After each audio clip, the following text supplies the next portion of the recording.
Everyone, ఎలా ఉన్నారందరూ? ఈరోజు మనం ఆంధ్రప్రదేశ్లో కృష్ణా జిల్లా పదపులిపాక అనే గ్రామానికి బయలుదేరాం. ఈ గ్రామం విజయవాడలోని యనమల కుదురుకి దగ్గరలో ఉంది.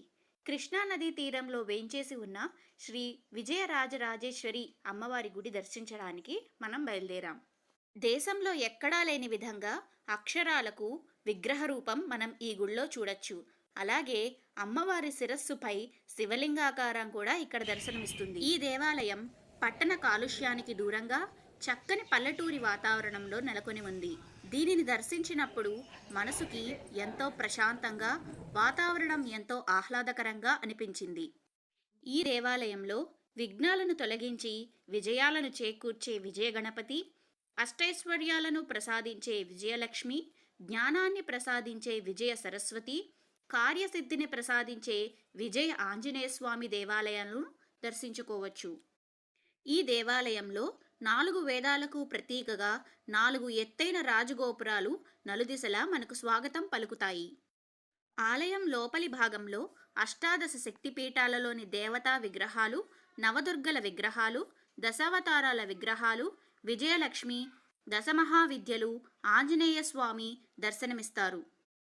ఎక్కడా లేని విధంగా ప్రాకార మండపంలో ఆ నుండి క్ష వరకు అక్షర దేవతలను ఇక్కడ విగ్రహ రూపంలో వాయు ప్రతిష్ఠ చేశారు. అంటే మొత్తం మీద 52కు పైగా దేవతామూర్తులు ఇక్కడ మనకు దర్శనమిస్తారు.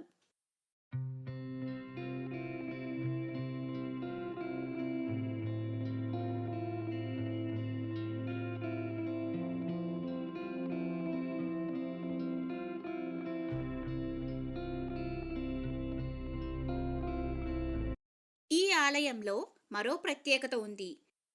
ప్రత్యక్ష నారాయణుడు సూర్యదేవుడు.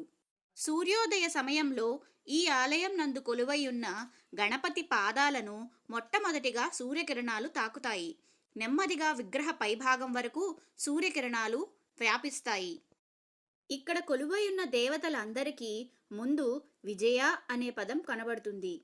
లలితా సహస్రనామాల్లో చెప్పబడినట్లుగా విజయ విమల వంధ్య వందారు జనవత్సల. ఆ అమ్మవారిని కొలిస్తే మనం తలపెట్టిన పనులయందు విజయం చేకూరుతుందని తెలుస్తోంది. ఈ క్షేత్రం నందు శ్రీ ఆంజనేయ స్వామివారు క్షేత్రపాలకుడిగా ఉన్నారు. ఈ దేవాలయం శ్రీ వాసుదేవానంద స్వామివారిచే నిర్మించబడి నడపబడుతున్నది. శ్రీ వాసుదేవానంద గిరి స్వామివారి ఆధ్వర్యంలో శ్రీ లలితా సహస్రనామ పారాయణం సంవత్సరం కాలం పాటు సాగింది. స్థానిక భక్తులందరూ కలిసి పగలు రాత్రి శ్రీ లలితా సహస్రనామ పారాయణం చేశారు. 108 కోట్ల సార్లు శ్రీ లలితా సహస్రనామ పారాయణం ఫలితంగా ఈ దేవాలయ నిర్మాణం జరిగింది. ఈ దేవాలయ ప్రాంగణం 2.5 ఎకరాలలో విస్తరించి ఉంది. ఆలయ నిర్మాణం అంతా కూడా గ్రానైట్ రాయితో నిర్మించబడినది. ఈ దేవాలయం 40 అడుగుల ఎత్తులో ఉన్నది. అమ్మవారి వెనుక భాగంలో మకర తోరణం దర్శనమిస్తుంది. దీనిని 270 కేజీల పంచలోహాలతో నిర్మించారు. అలాగే అమ్మవారి మూర్తి ముందు భాగంలో శ్రీచక్రం ప్రతిష్ఠించబడింది. ఆలయ నిర్మాణ సమయంలో 150 అడుగుల లోతును తవ్వి లోపల శ్రీచక్రాన్ని ప్రతిష్ఠించారు. దానిని రాగి తీగతో అనుసంధానం చేసి పైన మళ్ళీ శ్రీచక్రాన్ని ప్రతిష్ఠించారు. అమ్మవారి శిరస్సు పైభాగాన శివలింగాకారం మనకు దర్శనమిస్తుంది. ఇది ఇక్కడి ప్రత్యేకత.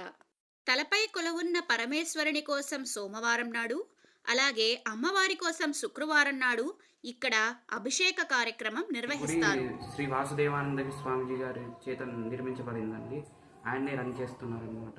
అమావాస్య రోజు మరి ప్రత్యేకంగా అమ్మవారికి అభిషేకం అయిన తర్వాత చండీ హోమం అయిన తర్వాత అందరికీ భోజనాలు ఉంటాయండి ఇక్కడే.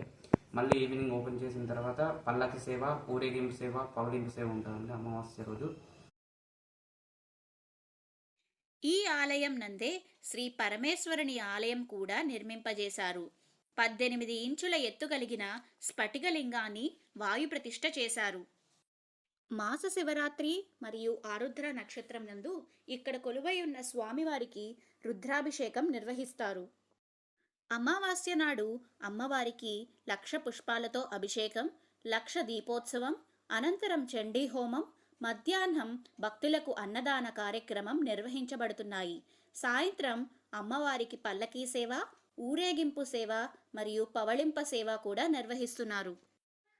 మొత్తం మీద ఈ ఆలయంలో మనం అష్టాదశ శక్తిపీఠాలు, నవదుర్గలు, దశమహావిద్యలు, ఆ నుండి క్ష వరకు అక్షర దేవతలు, విజయ గణపతి, విజయ సరస్వతి, విజయ ఆంజనేయ స్వామి వారిని దర్శించవచ్చు. అదేవిధంగా యాగశాల, గోశాల, శివాలయం కూడా ఇదే ప్రాంగణం నందు దర్శనమిస్తాయి. ఇలా ఎన్నో విశేషాలతో నిర్మించబడిన ఈ దేవాలయంలోని పరమశివుడు, విజయరాజరాజేశ్వరి అమ్మవారు భక్తులకు కొంగు బంగారం. చక్కటి పల్లెటూరి వాతావరణంలో నిర్మించబడిన ఈ దేవాలయాన్ని దర్శించి అమ్మవారి కృపకు పాత్రులు కండి. సో ఈ విషయాలన్నీ మీకు నచ్చాయా? నచ్చితే ఒక లైక్ కొట్టేసి ఛానల్ని సబ్స్క్రైబ్ చేసుకోండి. మరిన్ని వీడియోల కోసం పక్కనే ఉన్న బెల్ ఐకాన్ని నొక్కండి.